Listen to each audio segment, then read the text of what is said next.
안녕하세요. 저는 70 넘은 할머니입니다.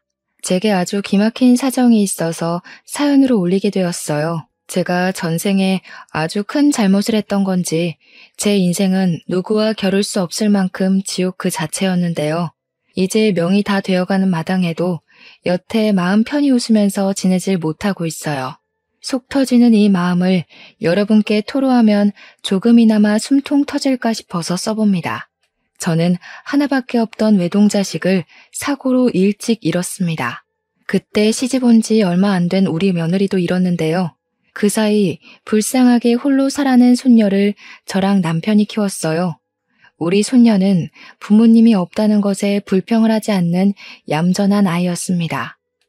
원래도 말이 없고 학교에 있었던 일이나 사회생활 같은 걸 우리에게 시실콜콜 말하는 살가운 성격이 아니었어요. 이게 아마 부모가 없다는 것에 기가 죽어있던 모습이 아니었나 뒤늦게 생각해 보네요. 그런 손녀의 성격을 워낙 잘 알기 때문에 저랑 남편은 단 한 번도 손녀를 들들 볶은 적이 없어요. 죽은 우리 아들이 좀 과묵한 타입이었거든요. 아마 손녀가 아들 성격을 닮은 게 아닌가 싶습니다. 남편은 손녀가 말 안 해도 알아서 잘한다고 늘 믿는 사람이었는데 저는 그래도 내 손녀 일이니까 손녀의 일상이 늘 궁금했고 손녀의 삶을 알고 싶었어요. 근데 참았죠. 그거 하나 참는 게 얼마나 힘이 들었는지 모릅니다. 그래서 사실 손녀에 대해 그렇게 아는 것은 많이 없었어요. 때문에 저랑 남편은 손녀에게 결혼할 남자가 있는 줄도 몰랐거든요. 어느 날 손녀가 결혼할 남자가 있다면서 만난 지 3년이 된 사이라고 했을 때 저도 남편도 많이 놀랐습니다. 얌전할 것만 같은 우리 손녀가 연애도 하는구나 싶어서 기특했다고나 할까요? 또 한편으로는 죽은 내 아들과 며느리가 참 많이 생각났어요. 이렇게 우리 손녀가 커서 결혼하려는 걸 같이 보고 기뻐했어야 하는데 싶은 생각이 들더라고요. 손녀는 손주 사위에게 이미 청혼을 받았다고 했고 만날 때부터 결혼을 전제로 만난 거라서 우리한테도 이맘때쯤 얘기를 하려고 했다 하더라고요. 손녀의 계획에 우리도 있다는 건 그저 고맙고 기쁜 일이었습니다.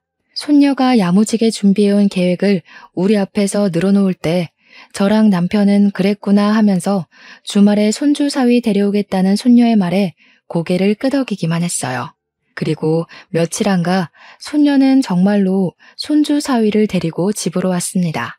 데려온 사위는 생각보다 키가 작았고 좀 왜소한 편이었어요.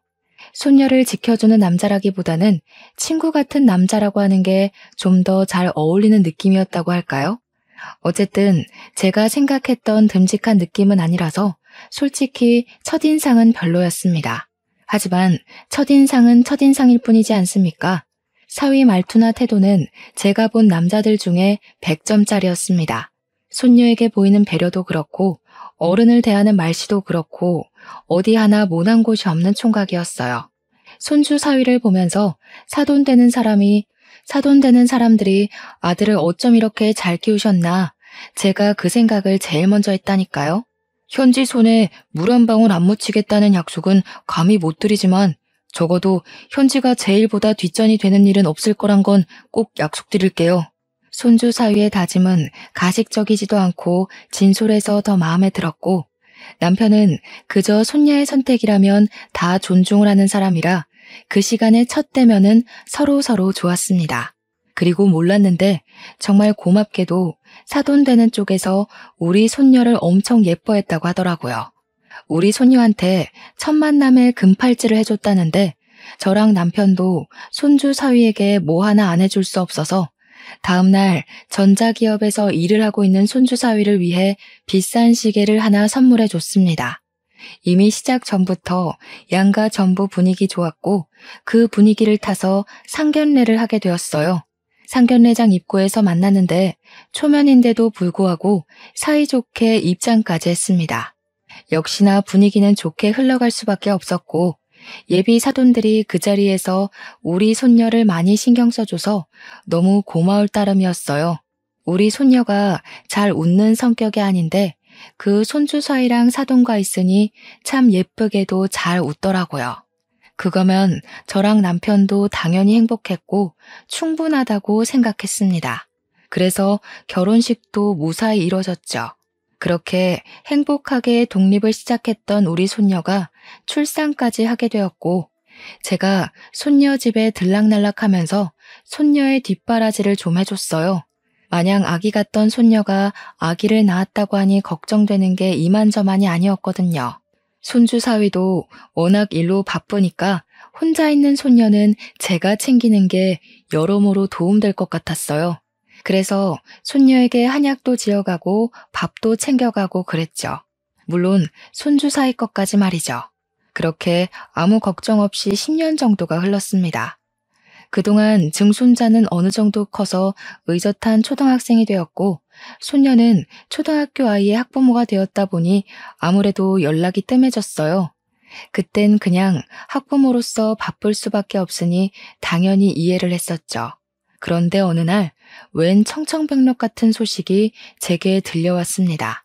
무소식은 희소식이라던데 제가 받은 간만의 손녀 소식은 우리 이쁜 손녀가 뇌사 상태라는 병원의 연락이었어요.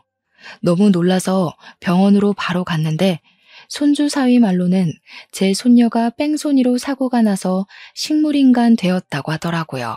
어떻게 이런 일이 있을 수가 있는지 손발이 너무 떨렸습니다. 손녀 엄마 아빠도 교통사고로 죽었거든요. 그런데 손녀마저 교통사고로 몸져 누워있는 모습을 보니 너무 겁이 났어요. 꼼짝 않고 누워있는 손녀 손을 잡고서 손녀 이름을 부르고 할머니 왔다고 인사를 하면서 얼마나 울었는지 모릅니다. 그날로 제 집은 손녀가 있는 병실이 되었어요. 남편이 지내기엔 여자 병실이라서 남편은 잠만 집에서 자고 병실로 출퇴근했습니다. 정말 손녀를 지극정성으로 간병을 했지만 의사 말로는 의식을 찾을 확률 적고 찾더라도 평생 장애를 갖고 살아야 될 거라고 하더군요. 그럼에도 저는 성심성의껏 손녀를 보살피며 언젠가는 다시 웃으면서 할머니 해주길 바랬습니다. 죽은 아들과 며느리한테도 우리 손녀 좀 지켜달라고 살려달라고 무수히 빌었죠. 그렇게 시간이 좀 지나고 나니까 문득 깜빡하고 있던 증손자가 생각이 났는데요.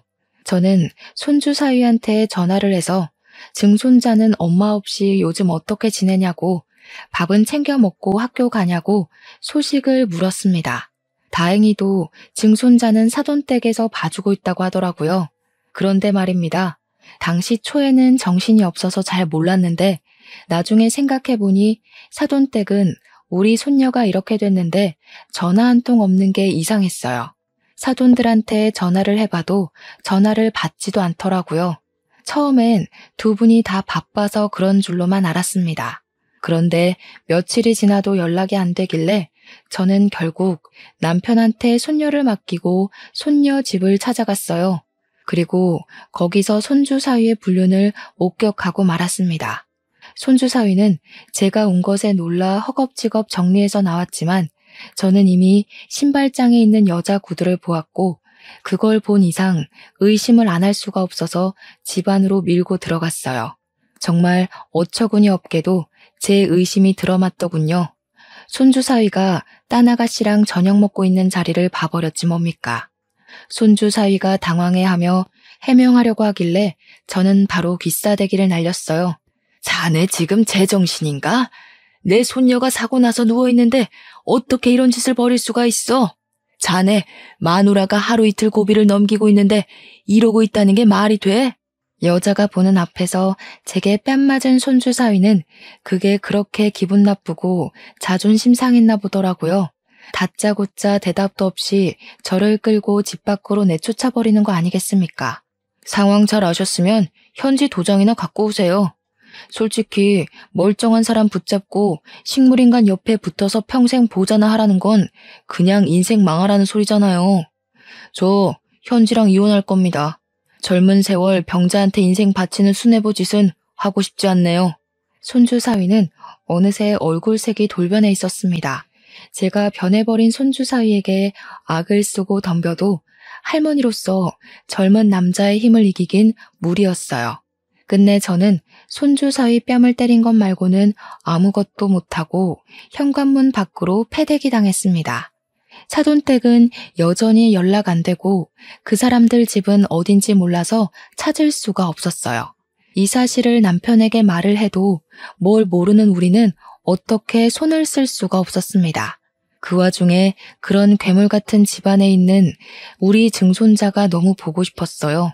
증손자가 너무 걱정돼서 저는 증손자라도 우리가 데려오자고 생각을 했죠. 그래서 애 초등학교까지 찾아갔는데 불행하게도 증손자는 만날 수가 없었습니다. 어머, 모르셨어요? 준영이 저번 달에 베트남 갔어요. 아버님께서 유학 보내신다고 하길래 진작에 떠났는데요. 느닷없이 베트남은 또 뭐고 어른들도 잘 가보지 않은 낯선 나라에 어린 증손자가 왜 유학을 가 있는 건지 이게 손주 사위 짓이라니까 속셈이 있다는 걸로밖에 안 보이더라고요. 저는 바로 손주 사위한테 연락해서 증손자가 베트남에 갔다는 거 뭔 소리냐고 따졌습니다. 그러자 손주 사위는 그저 제 연락을 귀찮아했어요. 도장 얘기할 거 아니면 연락하지 말라면서 즉 손주에 대해 아무것도 알려주지 않았습니다. 그리고 여기서 또 괘씸했던 건 우리 손녀 보험금이었어요. 우리 손녀가 식물인간이니 손주 사위가 손녀의 사망보험금에 어느새 눈독을 들이고 있었나 보더라고요. 만약에 손녀가 이대로 죽어버리면 법정 상속인에게로 보험금이 넘어가는데 그게 배우자와 자녀에게 분할해서 넘어가도록 되어 있다고 하대요. 손주 사위는 저희가 손쓰기 전에 이미 자기 혼자 사망보험금을 다 챙겨 먹으려고 꼼수를 부리고 있었습니다. 상속인 전원이 동의하지 않는다며 일부러 지급을 미루고 있다가 증손자를 해외로 빼돌리고 나서 자기 혼자 보험금을 다 타먹으려고 미리 대기하고 있던 중이더라고요. 어쩜 까도 쓰레기 같은 면모가 계속 나오는지 몰라요. 제가 몇 번이나 손주 사위 집을 찾아가서 따져봤지만 저만 주민신고 당할 뿐이었어요. 행복했으면 좋겠다고 멀리서 응원했던 우리 손녀의 결혼인데 손녀가 이렇게 망가진 걸로 모자라 손녀를 그렇게 사랑하던 손주 사위는 이 사실을 몰라라 하고 사돈은 연락도 안 되고 돈은 돈대로 못 받고 증손자도 못 보고 제겐 자식과 며느리를 잃었을 때보다 더 큰 지옥의 시간이었습니다. 그러나 역시 별 수가 없어서 손 놓고만 있어야 했어요. 변호사를 알아보려고 해도 상간소송 말고는 손주 사위에게서 법에 걸리는 게 딱히 없다는 답변만 들었습니다. 내 손녀를 이렇게 망쳐놓은 인간에게 아무것도 할 수가 없다니 얼마나 속이 터졌는지 모릅니다. 그래서 저는 아무런 소용없는 짓이라도 우리는 불쌍한 손녀의 억울한 사정을 조금이나마 풀어주기 위해 늘 손주 사위 집 주변을 맴돌았어요. 그 덕분에 알게 된 새로운 소식이 있었는데요. 손주 사위한테 재혼할 아가씨가 있다는 걸 목격했지 뭡니까? 지난날 손녀 집을 찾아갔다가 본 여자는 아니었어요. 새로운 여자였는데 우리 손녀처럼 청초하고 순해 보이는 아가씨였습니다. 그러거나 말거나 정말 이 또한 기가 막히지 않습니까?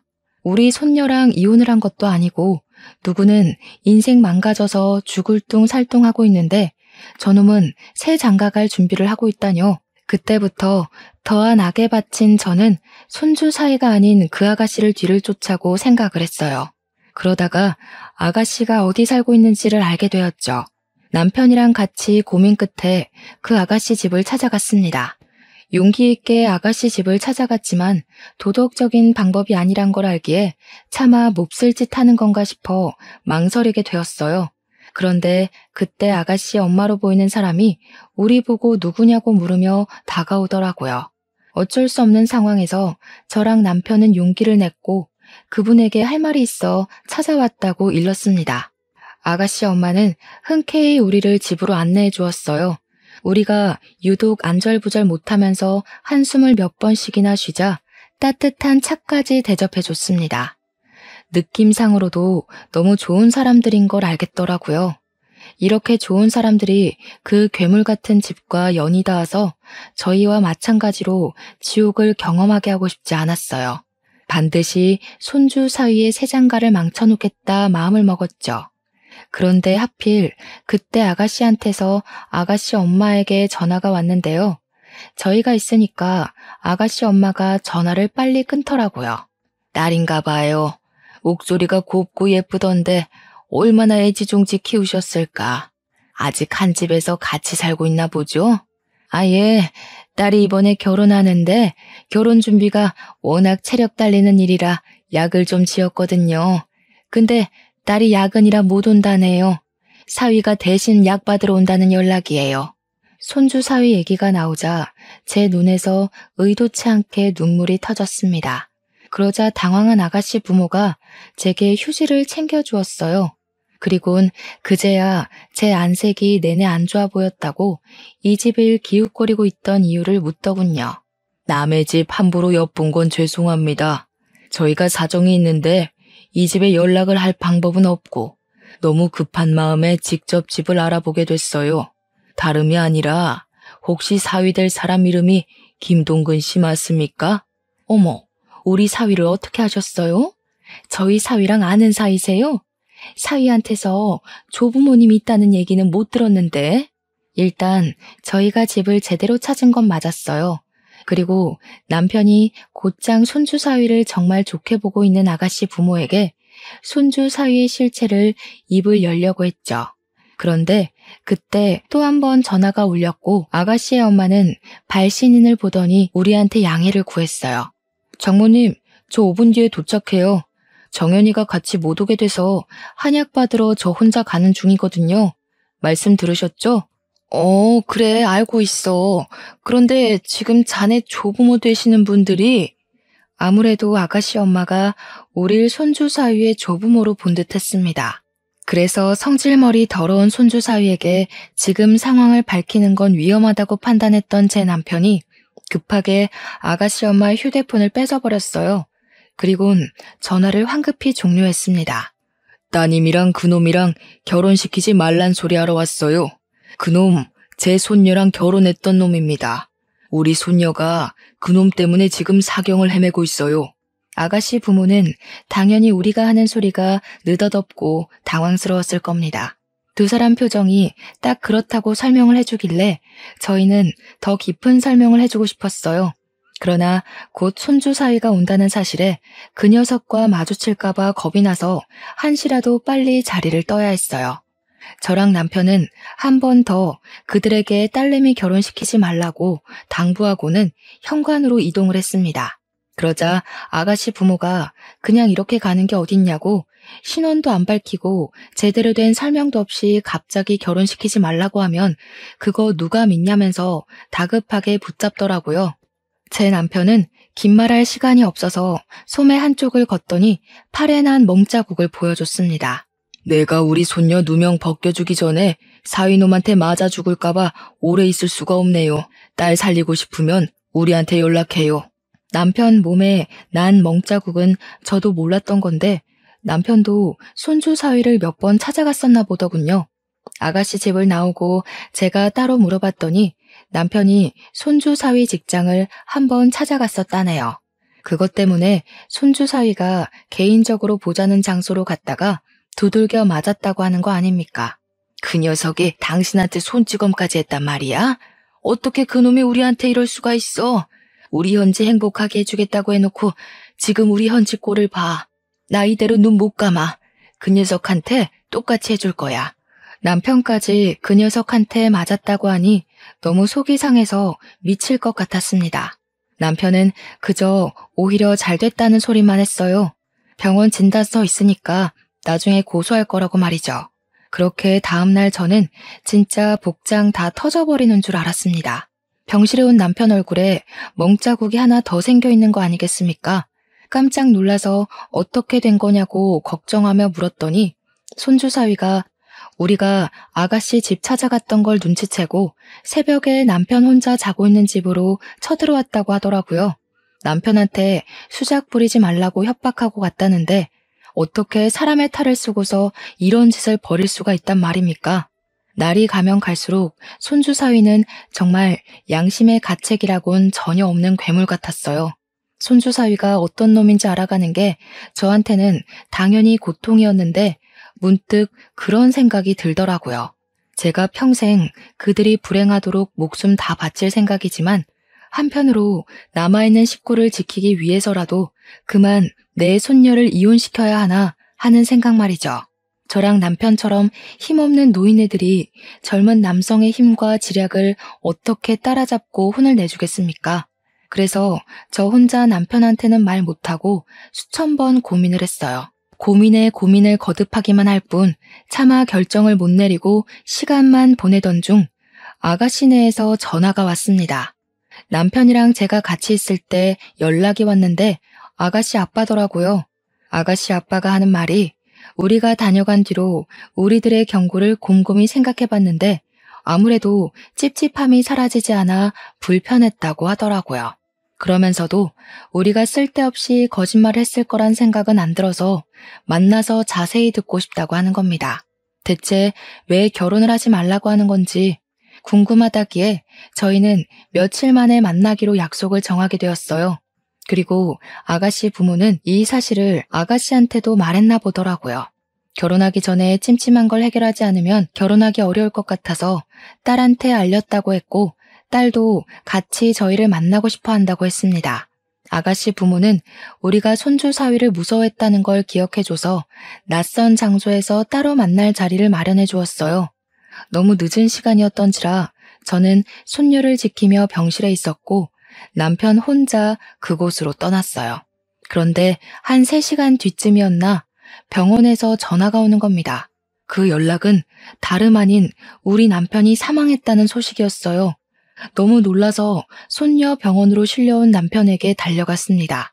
남편은 물에서 건져진 사람처럼 다 젖은 채로 눈을 감고 있었는데 소방관 말로는 물에 빠져있는 남편을 지나가는 사람이 보고 신고했다고 하더군요. 저는 남편을 붙잡고 울면서도 왜 남편이 이렇게 됐는지 이해가 안 갔어요. 분명 그 아가씨 가족들을 만나러 갔는데 어떻게 일이 죽어서 돌아올 수가 있단 말입니까? 왜 진실을 구하고 정의로 다가갈수록 제 사람들이 망가지고 죽는 걸까요? 괴롭던 와중에도 그 순간 떠오르는 사람이 한 명 있었는데 당연히 손주 사위였습니다. 확인을 해본 건 아니지만 저는 분명 이게 전부 손주 사위의 짓일 거라 확신까지 했어요. 제 손녀로 모자라 남편까지 이렇게 만들어버린 손주 사위를 절대 용서할 수가 없었습니다. 아무리 노인네라도 악에 바친 사람은 뭐든 해낼 수 있는 법이잖아요. 저는 늙은 몸으로 경찰서를 찾아가 손주 사위를 당장 신고했어요. 그러나 역시 쉽지만은 않았습니다. 심증만 있는 걸로는 수사가 안 된다고 하더라고요. 또 제가 할머니라서 무시하는 건지 젊은 경찰관들이 저를 치매 걸렸다고 생각하면서 집이 어디냐고만 묻길래 결국 저는 짜증만 한바탕 내고서 신고를 포기해버렸습니다. 그리고 남편과 저의 노후 자금을 최대한 탈탈 털어서 서울에 능력 있는 변호사를 고용했어요. 변호사는 경찰과 달리 사건으로 먹고 사는 사람들이기 때문에 제 사정을 잘 받아들여 주었어요. 무엇보다 제가 이길 수 있도록 대처 방안도 척척 내어주는데 얼마나 감사했는지 모릅니다. 변호사에게 제 억울함을 모두 호소하고 시키는 대로 증거까지 다 모아서 저는 손주 사위 결혼식까지 기다렸어요. 그렇게 대망의 결혼식 당일이 되었습니다. 신랑 입장이 진행되고 신부 입장을 앞뒀을 때 저는 입장을 위해 문 앞에 대기하고 있던 아가씨와 아가씨 아빠 앞에 모습을 드러냈습니다. 아가씨는 제 얼굴을 본 적 없어서 몰랐는데 아가씨 아빠가 저를 알아보고 바로 아는 체 해줬어요. 아니, 여길 어떻게 오신 거예요? 그렇잖아도 어떻게든 찾아서 연락을 드리려고 했는데 시간이 촉박해서 그러질 못했어요. 이 결혼하면 안 돼요. 우리 바깥 양반이 지난번 약속에 못 나간 건 사고가 났기 때문이었어요. 그것 때문에 내 남편이 이렇게 죽었다고요. 저는 품에 들고 있던 남편 영정사진을 보여주었습니다. 아가씨는 그저 상황에 대해 혼란스러워했고 아가씨 아빠는 영정사진을 보고 꽤 많이 당황하는 눈치였어요. 저는 이게 다 아가씨가 결혼하려는 남자의 짓이라고 밝혔습니다. 그때 다른 직원들이 저를 붙잡고 쫓아내려고 했는데 아가씨 아빠가 내버려 두라고 해서 계속 얘기를 할 수 있었어요. 저는 그 자리에서 손주 사위의 실체를 낱낱이 읊었습니다. 옆에 변호사도 같이 있었기 때문에 변호사가 저를 대변해서 조리 있게 잘 설명해 줬어요. 이미 손주 사위를 의심하고 있던 상황에서 증거까지 쏟아져 나오자 충격받은 아가씨는 그대로 주저앉았고 아가씨 아빠 참담한 사실에 할 말을 잃은 듯해 보였어요. 그리고 때마침 신부 입장 때문에 문이 열렸습니다. 저는 저 멀리 들떠서 기다리고 있는 손주 사위를 발견했죠. 아가씨 아빠한테 이 결혼을 내가 망쳐도 되겠냐고 제대로 허락을 구했더니 감사하게도 아가씨 아빠는 침묵을 계속 유지하면서 고개만 끄덕여 주었습니다. 그래서 저는 신부 대신 버진로드로 올라갔고 맞은편의 사위놈을 똑바로 쳐다봤어요. 하객들은 신부가 아닌 웬 할머니가 나타나자 곧 웅성거리기 시작했습니다. 그리고 저를 발견한 건지 손주 사위 표정 또한 점점 굳어지는 게 보였어요. 저는 손주 사위 쪽으로 걸어가면서 곧장 소리쳤죠. 그곳엔 그렇게 연락 안 되던 사돈 어른들도 같이 있었습니다. 이 천하의 죽일 놈들아, 어떻게 우리 손녀로 모자라 내 남편까지 죽일 수가 있어? 당신들이 사람이야? 당신들 같은 괴물 새끼들은 웃을 자격도 없어. 이번엔 어떻게 남의 가정을 망가뜨리려고 이딴 결혼식을 해? 너희들은 내 손녀 버리고 이 결혼 절대 못해. 저는 품에 영정사진을 들고서 마치 그곳이 발인식 가는 길인 것 마냥 비틀거리며 걸었어요. 그러자 손주 사위랑 사돈 어른들이 당황해서는 보안 직원을 부르라고 소리쳤고 제게 성큼 다가온 손주 사위가 애써 상냥하게 왜 이러냐고 저를 살살 구슬렸습니다. 곱게 돌아가면 남편 꼴은 안 나게 해줄게요. 손녀 지키려면 한 사람은 살아있어야 되지 않겠어요? 입 닥치고 조용히 나가요. 진짜 사람 아니구나. 우리 손녀 행복하게 해줄 놈인 줄 알았더니 내가 너 같은 썩은 영혼을 못 알아본 게 아니다. 당장 내 손녀 앞에 가서 무릎 꿇고 사과해. 내가 가서 사과한다고 그년이 알아듣긴 하겠어? 병신처럼 누워서 꼼짝도 안 하는 거 누구보다 할머니가 제일 잘하면서 자꾸 생고집 부릴래? 손주 사위가 제게 속삭이는 협박이 너무 두려웠지만 저는 손에 쥔 남편 영정사진을 보면서 끝까지 용기를 내었습니다. 영정사진을 변호사에게 맡긴 채 주변에 놓여있던 조화를 뽑아 사위의 얼굴을 냅다 후려치기 시작했어요. 내 손녀를 평생 식물인간 만들어 놓고 너는 잘 먹고 잘 살려고? 대체 내 남편한테 무슨 짓을 한 거야? 내 남편이 뭘 잘못했다고 죽이기까지 해? 너 같은 살인자 새끼는 평생 깜빵에서 썩어야 돼. 아 진짜 왜 이러시냐고요. 사람 잘못 보셨다고. 여기 호텔 서비스 왜 이래요? 당장 이 할머니 안 내보내고 뭐하냐고요. 손주 사위는 원래 성격이 있어서 금세 짜증난 기색을 드러냈고 기야 저를 밀치기까지 했습니다. 그때 한없이 곱기만 했던 사부인이 나서서 저를 잡아 뜯으며 당겼어요. 그리고 보안 직원을 목젖 찢어져라 부르면서 저를 쫓아내라고 외쳤죠. 저는 그런 사부인의 머리채를 잡고서 온 힘을 다해 흔들었습니다. 당신들이 악마니까 자식 새끼가 괴물로 크는 거야. 내 손녀 그렇게 만들어 놓고 감히 보험금 노릴 생각만 해? 내 손녀 망칠 대로 망쳐놓고 아무 일 없었다는 듯이 아들 새장가 보내려고? 너희들이 앞으로 웃으면서 지내는 일은 절대 없을 거야. 이 할머니가 뭐라는 거야? 명예훼손으로 고소당하고 싶어요? 감히 어디서 악마니 괴물이니 난동 부리는 거예요. 이미 분위기와 기세는 제 쪽으로 기울고 있는 듯 했지만 아무래도 제가 늙었다 보니 저보다 젊은 사람들에게 육체적 다툼은 밀릴 수밖에 없었어요. 변호사가 옆에서 도와주긴 했는데 여러 명을 상대하기엔 역시 부족했죠. 그때 아가씨 엄마가 달려와서 저랑 사부인을 떼어놓았습니다. 그리곤 아가씨 엄마가 사부인한테 으름장을 놓더군요. 무례하게 어르신한테 무슨 짓이에요? 도대체 저희한테 뭘 숨기고 있는 건데요? 우리 딸 인생까지 망가뜨려 놓고 싶었어요? 어떻게 저런 쓰레기 같은 놈을 포장해서 팔 생각을 해요? 사돈, 지금 이 할머니 말 믿는 거예요? 이 할머니 정신 나간 할머니라고요. 그렇게 감싸줄 게 아니라니까요? 저희가 무슨 사정이 있는지 모르시면 함부로 말씀하지 마세요. 사부인은 정말 뻔뻔하게 나왔습니다.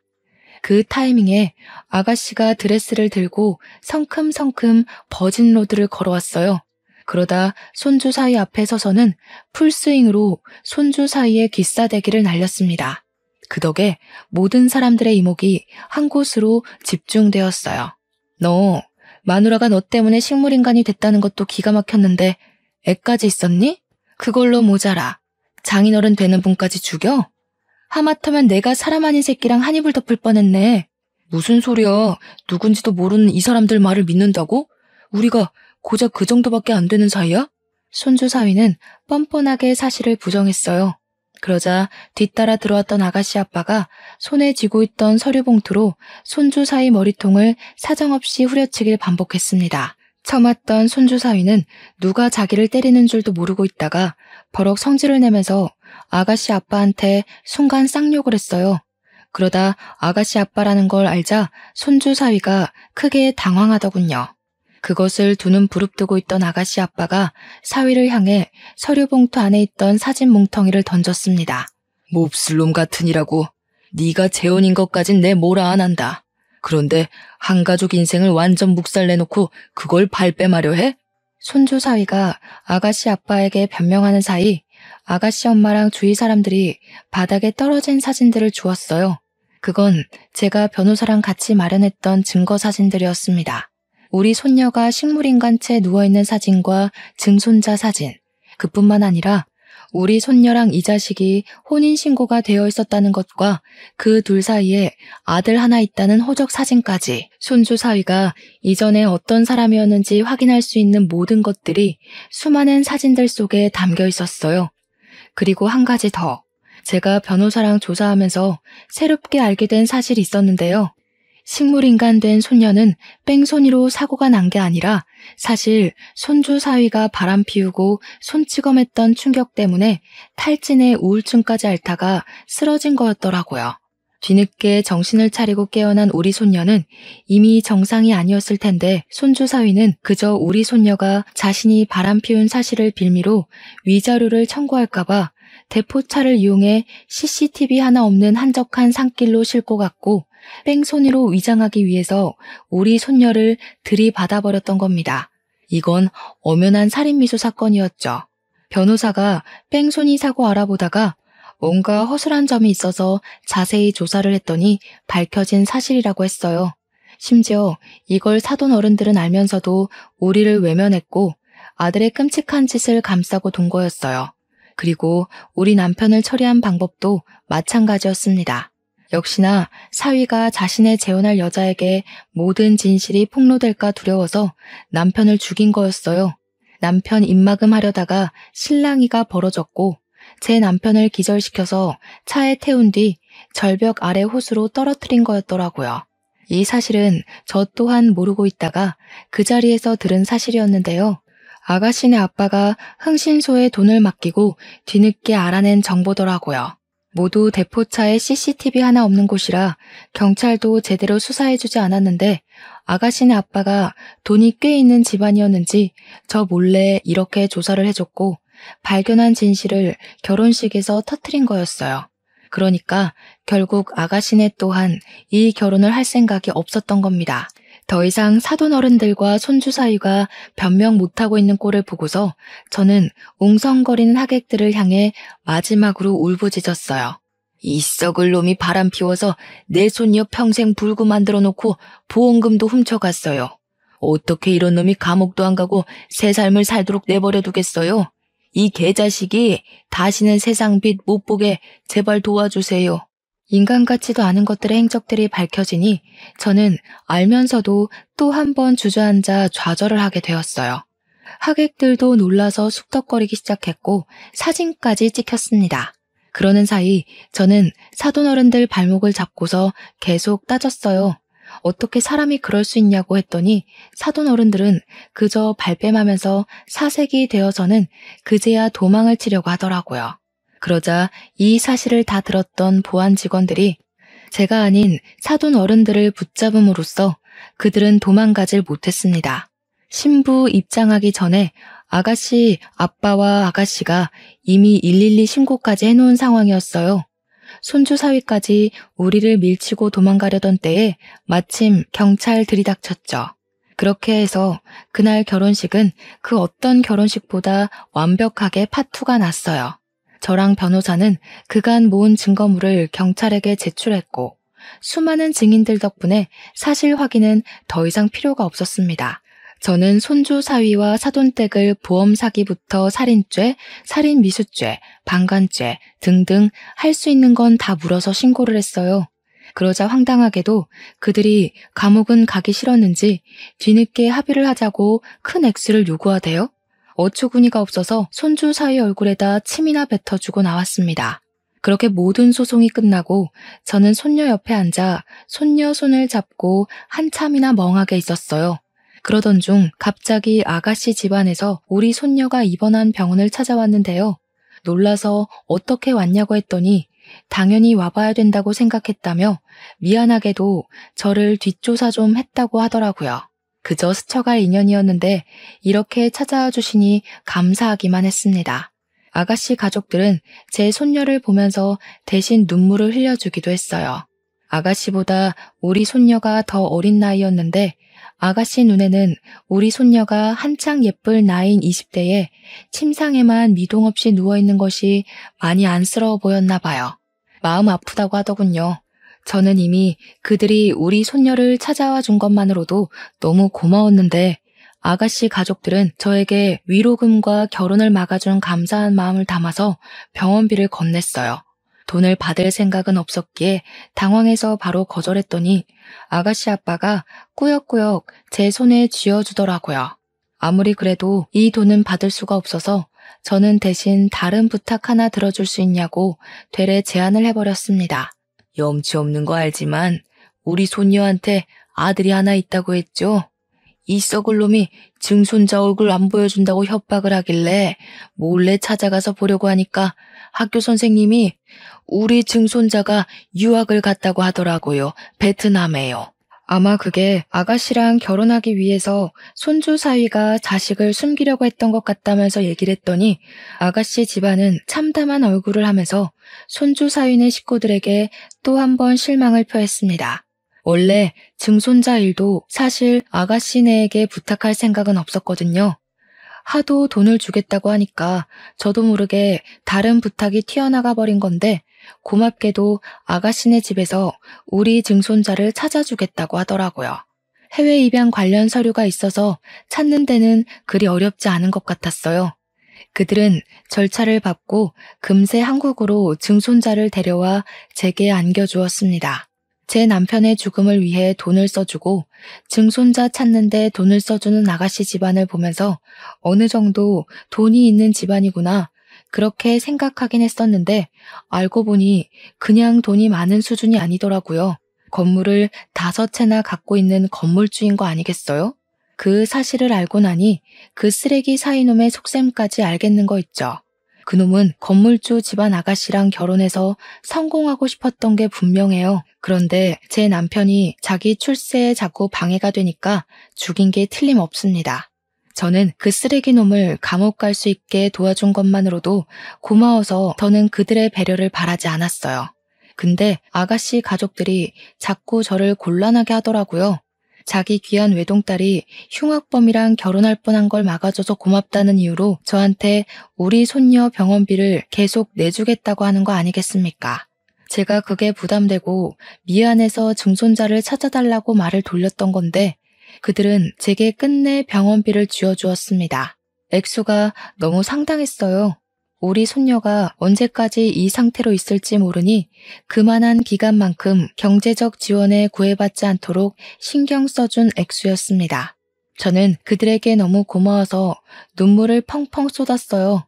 남편도 잃고 손녀까지 잃게 생긴 제게 그들은 은인이나 다름없었죠. 그리고 더 고마웠던 건 우리 증손자가 아직 중학생도 안 돼서 제가 데리고 키우려면 돈을 벌어야 되는데 그것까지 신경을 써주더라고요. 아가씨 아빠가 저더러 나이 먹고 어떻게 일을 해서 돈을 벌겠냐면서 자기가 세받고 있는 건물에 방이 하나 남으니 거기서 증손자랑 같이 살게 해주겠다고 선뜻 얘기해주는 거 아닙니까? 그리고 국가에서 조손 가정에게 경제적으로 도와주는 혜택들이 있으니 증손자는 지역 아동센터에서 학습이랑 성장에 도움되는 각종 프로그램을 지원받을 수 있도록 아가씨가 대신 알아봐 주겠다고도 했어요. 정말 손이 떨릴 정도로 감사해서 몸둘 바를 몰랐습니다. 너무 염치 없이 받기만 하는 거 아닌가 싶어서 두 손에 얼굴을 묻고 마냥 울기만 했는데 젊은 아가씨가 마치 손녀처럼 저를 안아주었어요. 할머니, 오래 사셔야 돼요. 그래야 여기 누워있는 손녀딸도 힘내서 일어나죠. 더는 할머니가 신경 쓰는 일 없도록 저희 집에서 최대한 도울게요. 저희 필요하시면 언제든지 연락하셔야 돼요. 알았죠? 어쩜 이렇게 착한 집안이 다 있는 걸까요? 불쌍한 우리 집안을 도와주기 위해 하늘에서 내려온 천사와도 같다고 느꼈습니다. 덕분에 저는 많은 힘을 얻었어요. 우리 손녀가 언제 깨어날지 모르지만 제 한 목숨 다 다를 때까지 손녀가 깨어날 날만을 기다리며 씩씩하게 살아갈 거예요. 우리 증손자 또한 깨어날 엄마가 자랑스럽게 생각할 수 있도록 아주 의젓하게 키울 예정입니다. 그리고 솔직히 제가 그들에게 해준 게 없는데 너무 염치 없이 받기만 하는 게 좀 미안해서 제 나름 그 집에 작은 보답이라도 해주고 싶더라고요. 그래서 집에서 반찬이라도 만들어 아가씨네 집에 종종 보내주곤 했어요. 나이 먹은 할머니가 괜한 짓 생각한다고 할 수도 있는데도 그 집안 사람들은 항상 고맙다고 제 덕분에 늘 영양보충 든든하게 한다면서 웃는 얼굴로 대해줬어요. 그들만 보면 저는 명이 다 끝나가는 마당에 갑작스레 이 무슨 행운인가 싶은 생각을 합니다. 쓰레기 같은 사위놈 때문에 우리 집안은 풍비박산이 나버렸지만 천사 같은 집안 덕분에 죽을 날만 기다리고 있던 이 할머니가 살아갈 힘이 생겨 놀랍기만 하네요.